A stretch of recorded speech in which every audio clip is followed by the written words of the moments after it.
Imagina a seguinte cena: animações brasileiras concorrendo ao Oscar, artistas brasileiros ganhando prêmios internacionais e o país se tornando referência em quadrinhos. Bem legal, né?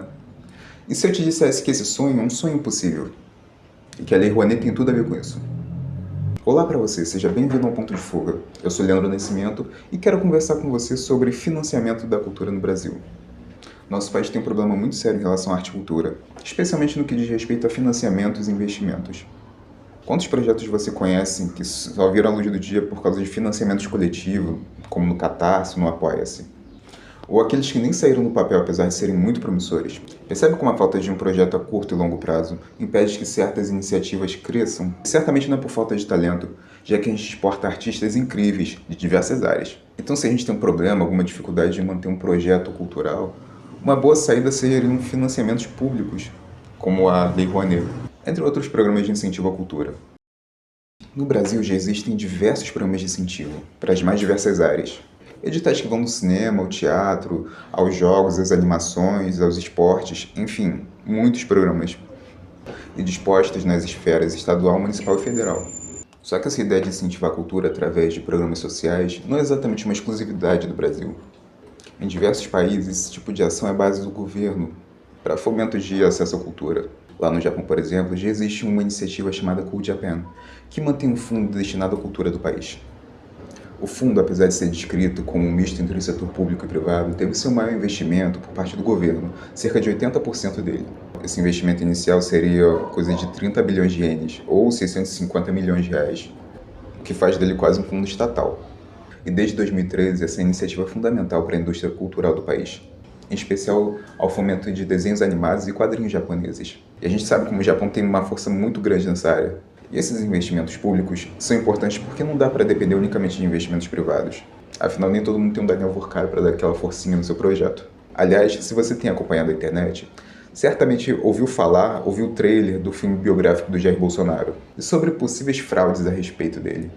Eu sei que você deve estar pensando algo como: pelo menos não é dinheiro público, ou se fosse pela lei de incentivo ia ter muito político se aproveitando disso. E para esse tipo de argumento eu tenho que dizer que são meias verdades. Daniel Vorkar enriqueceu com esquemas com dinheiro público. Logo, toda a origem que vem dele é tecnicamente fraude com dinheiro público.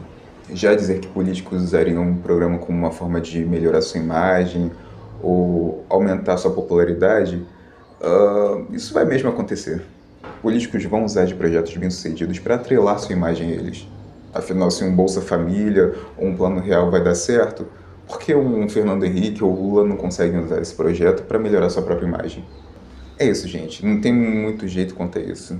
Mas eu acho que também é fundamental ter um certo horizonte em relação a esses projetos. Eu mesmo tenho graduação como professor de artes visuais e sei como é trabalhoso e desgastante viver de arte no Brasil. A arte demanda tempo, e tempo é dinheiro. Muitas vezes a gente não tem nenhum e nem outro. Nós já somos um país com uma cultura bem enraizada, exportamos tantas coisas boas, tantos profissionais da área, somos reconhecidos mundialmente por isso. Só falta um certo investimento e estrutura para sermos ainda melhores. Atenção! Estamos interrompendo a programação. Ajude a Capivara da Sorte a alcançar a meta de 500 inscritos para o canal. É só clicar no botão inscreva-se. Voltando com a programação normal. Obrigado! Então acho que ficou bastante claro como é importante ter um projeto cultural e programas de incentivo à cultura. Mesmo que essas iniciativas tenham vários problemas.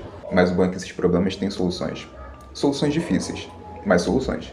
Uma delas é absorver os profissionais da área, criando vagas específicas, com treinamento técnico especializado, que já exige um olhar artístico. Curadores, instrutores em museus, professores de arte, por aí vai. Isso garante uma renda enquanto o artista cria seus projetos e se aperfeiçoa na área. E não deixa que ele dependa completamente de editais. Outra medida seriam programas de continuidade, editais a longo prazo, projetos de comunidade artística. Eu sei que muitos desses projetos já existem, mas eles são meio esparsos e não têm muita frequência. Outra solução, por exemplo, seriam programas específicos para cada modalidade. E essa dica eu peguei da live da Melina, que falou muito sobre como alguns editais empurram programas para projetos que não têm nada a ver com a sua área. Editais de jogos, por exemplo, contemplando programas de dança ou vice-versa. Esse tipo de coisa não pode acontecer. Cada edital tem que ser específico para a sua área. E é claro que nada disso significa muita coisa se não houver dinheiro público. E sim, a gente está falando de investimento intenso. Abre a mão, Lula. E se você é contra o uso do dinheiro público, muitos artistas também são, mas acabam usando de uma forma ou de outra verbas públicas, seja por contratos com a prefeitura, outros editais de financiamento, ou mesmo outros mecanismos de incentivo. Só que dinheiro público, e por isso eu tenho que falar, dinheiro público bem aplicado significa retorno, significa gente trabalhando. E gente trabalhando significa retorno na economia. Aquecimento de mercados, dinheiro girando, criação de novos empregos. Dinheiro público bem aplicado não é gasto, é investimento. Investimento na arte, na cultura e na economia. E sim, a Lei Rouanet tem o problema de ser um programa de incentivo fiscal e não investimento direto.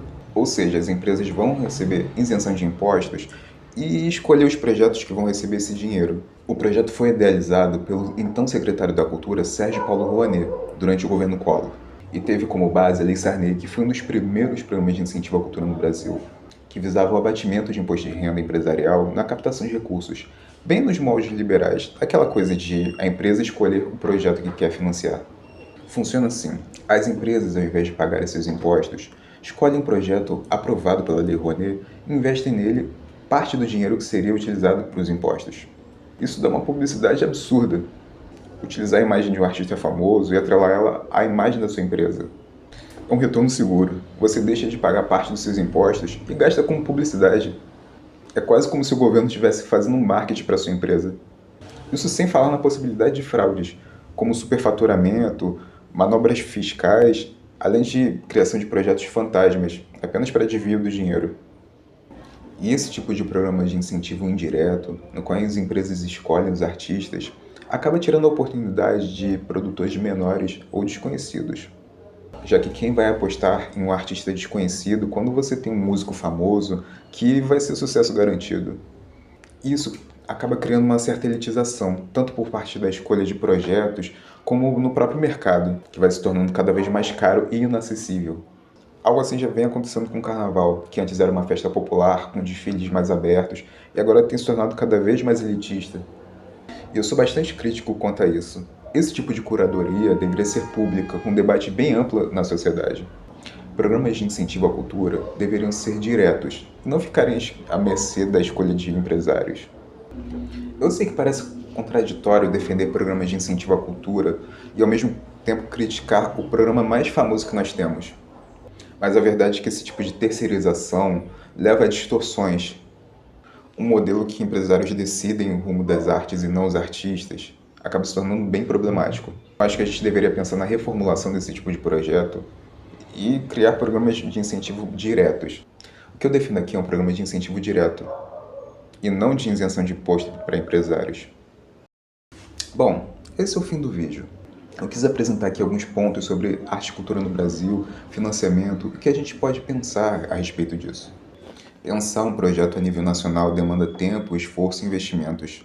Investimento esse que eu sei que é muito difícil de conseguir. Mas sabe que não demanda nenhum investimento? O seu like. Então deixa seu joinha aqui e não vai demandar esforço nenhum. Considere também se inscrever no canal. Pensar a cultura no Brasil, em campanhas de financiamento, é pensar também o nosso lugar enquanto consumidores de cultura e arte. Não apenas importando do exterior, mas produzindo internamente e quem sabe exportando. E eu sei que faltou falar de muita coisa, como sistemas de streaming em vídeo, que é um dos principais produtores de conteúdo, ou sobre a produção artística na América Latina como um todo. Mas eu acho que vou deixar isso para um próximo vídeo. Bom, é isso. Até mais.